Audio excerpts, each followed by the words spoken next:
Hey guys, it's Tracy. Welcome back to my channel. So today I am doing a book tag, which I haven't done in quite a while, but I used to always have so much fun doing these. And shout out as well to Heather from the Book Awards. She always introduces me to amazing tags, so I've picked up one that she's recently just done and we're gonna do it today. I'm fairly sure a lot of people have seen this book tag floating around just with the current climate going on, but today is the stay-at-home book tag. All questions will be on my phone. So the questions are according to themes about what you were doing while you're staying at home. So first question is laying in bed, so which book you could or have read in a day. And honestly, I had to rack my brain for this one, but I have two here. The first one being The Ocean at the End of the Lane by Neil Gaiman. I know that I probably have raved about this. If I haven't, I'm sure a lot of people have, because this is an absolutely wonderful book. It is a very short read, which is why I finished it in a matter of hours. It's almost like a short story where the main character goes back to his hometown, and once he goes back there he starts to get all his memories from his childhood of this lake, which he thinks is the ocean at the end of the lane where his house is, and you get flashbacks to what happens in this lake that is so memorable to him. It's an absolutely haunting read, and Neil Gaiman is an incredible writer, so there was no surprises that I would fly through this. If we're talking about a bit of a chunkier read, then this one here, The Strange the Dreamer by Laini Taylor. I didn't honestly expect myself to fly through this in one day, but I was engrossed by the storyline, what Laini Taylor had to offer. The characters drew me in. I am so sad that I haven't read the second book yet, considering how much I loved this one, but it isn't a new read at all. I'm fairly sure everyone has heard about this already on BookTube. Second question is snacking. So what is my guilty pleasure read? And for this one I would have to say it's K.A. Tucker, 10 Tiny Breaths, which I used to own. I don't know if I still have. I think I've unhauled it somewhere. It's a new adult read, and I always find the new adults a bit more of a guilty pleasure for me, because as much as it tries to tackle a lot of bigger issues that young adult doesn't always include, it doesn't do so in a way that carries a lot of substance compared to adult read. I haven't read a lot of new adult recently, but I would say that out of the ones that I have read, 10 Tiny Breaths by K.A. Tucker stands out, and I honestly really like it. Third question is Netflix series that I want to start, and this one could really entail a lot of series, but we'll have to go with Veronica Roth's Carve the Mark. You can tell I haven't read it because I still have all the stickers there, and I'm pretty sure I bought this ages ago, but recently I picked up the second one just to encourage myself to get into the series. Yes, I know they don't match in terms of sizing, but I got this for such a bargain that I'm not even mad about it. It's a YA fantasy. I'm fairly sure people know about it as well on BookTube. That's the whole reason why I came upon it, so we won't talk about it much. Deep Clean, question 4, a book that has been on my TBR for ages, and honestly it would have to be this guy here, which is Jean M. Awell, I'm pretty sure, The Land of Painted Caves. Let me see if I can get it down. So that's what it looks like. It is this thick. Yes, the pages are yellowed out, and I'm fairly sure it's partly because of how the book looks, but also partly because of how long it's been on my bookshelf. My dad bought this for me in 2012, 2013.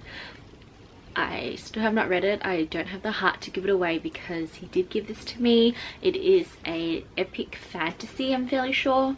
So funny because I just had to read the synopsis to understand what the story is about, because I don't know, but it's a journey about these two people who go across Europe during the ages back then and what their journey is like.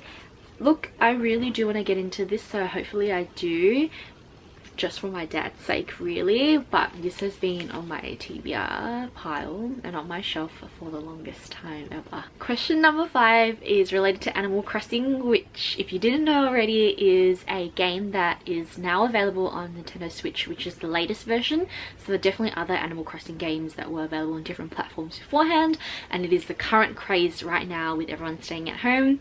I personally hadn't played this until it came out on the Switch, but my brother is obsessed and he introduced me to it, as well as my friends, and now I do play it as well. Yes, so this question is related to what is the latest book that I bought due to the hype.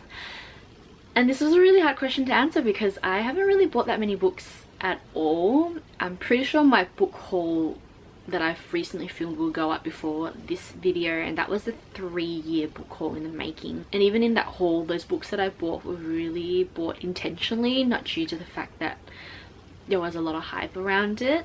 But to answer that question, I would have to say this is probably the most recent book that I bought, just purely based on what everyone was talking about and the buzz around it, and I was not let down. This is I'll Be Gone in the Dark by Michelle McNamara, which is Michelle's recount of her research and her obsession with trying to discover who the Golden State Killer is.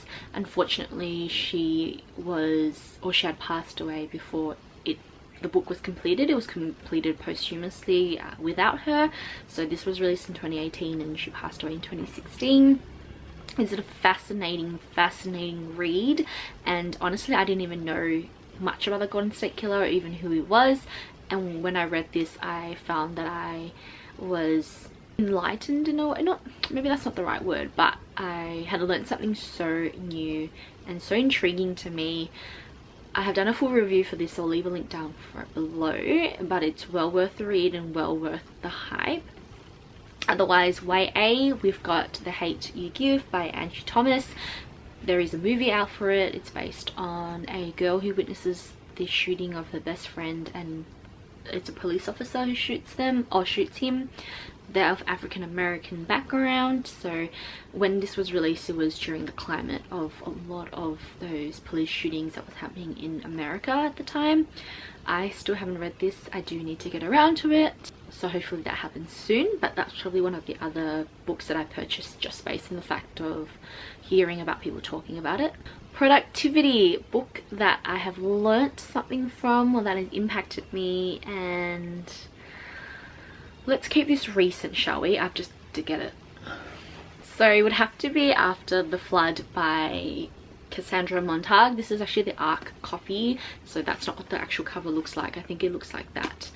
I loved this so much for what it has to offer. So it's set in an apocalyptic world where the world has flooded, and the way to survive is by living on water and constantly moving to places. It's not safe to go on land very often. If there are places to go that's land-based, it's usually markets that are set up to do trading, and then the main character will move on from there.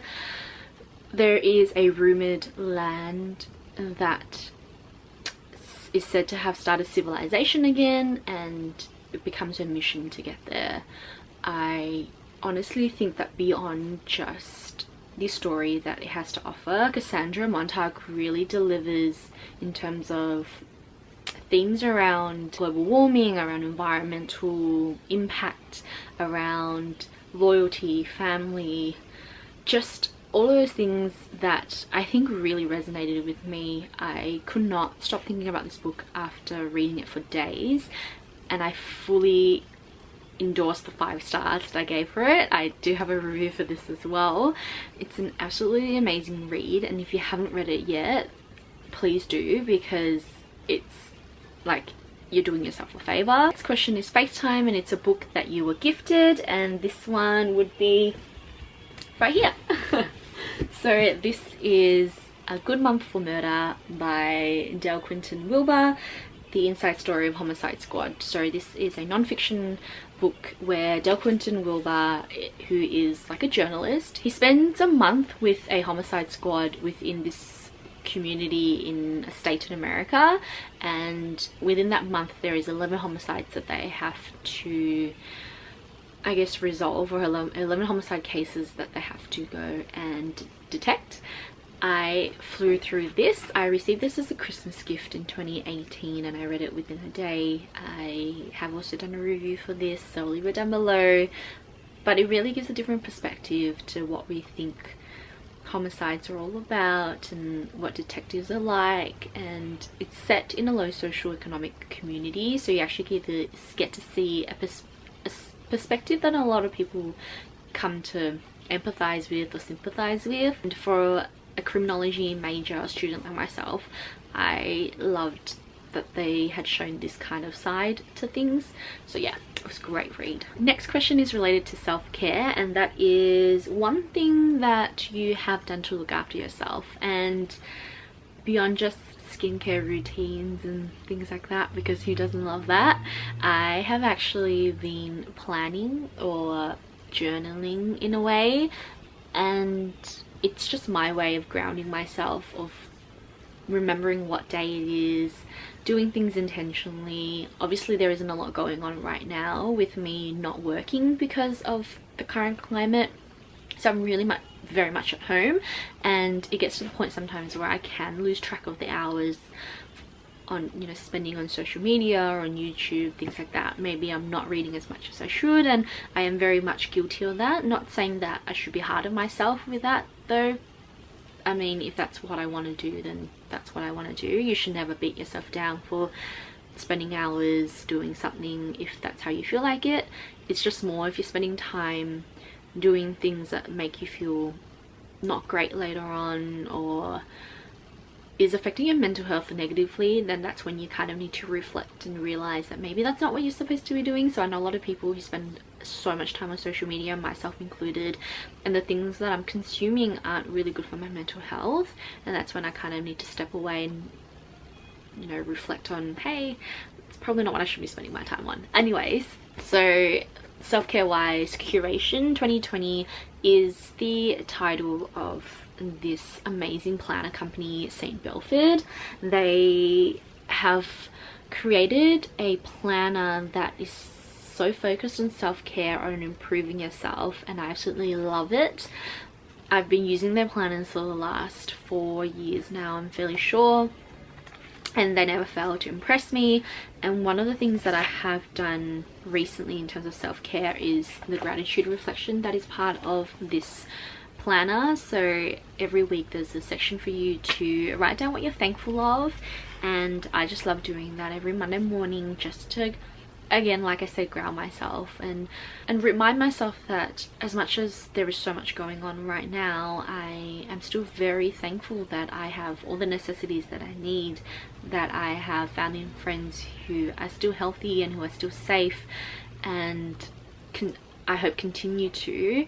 I feel so much for the people who have to go through the negative effects of what this virus is bringing about, but thankfully I'm not on that end. And then I also spend a lengthy amount of time Monday mornings planning out my week, and I've recently started learning how to doodle, which is just to draw essentially. So this would have been one of the pages that I've like worked on in terms of drawing and whatnot. So that's just my way of self-care, feeding my brain, taking my time to do things.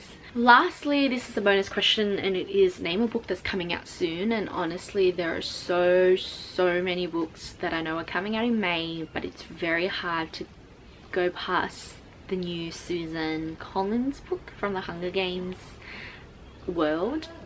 I'm gonna look at Goodreads because I don't remember the title. So it's called The Ballad of Songbirds and Snakes, and it follows Snow, which is a character that no one likes in the Hunger Games world, but you bet that we all will be reading this. Otherwise, there is a new book by Patrick Ness called Burn that I'm also fairly intrigued about. It's a rather strange book, and I was reading the synopsis and I couldn't quite wrap my head around the best way to explain it, so I'm gonna actually read it off Goodreads for you.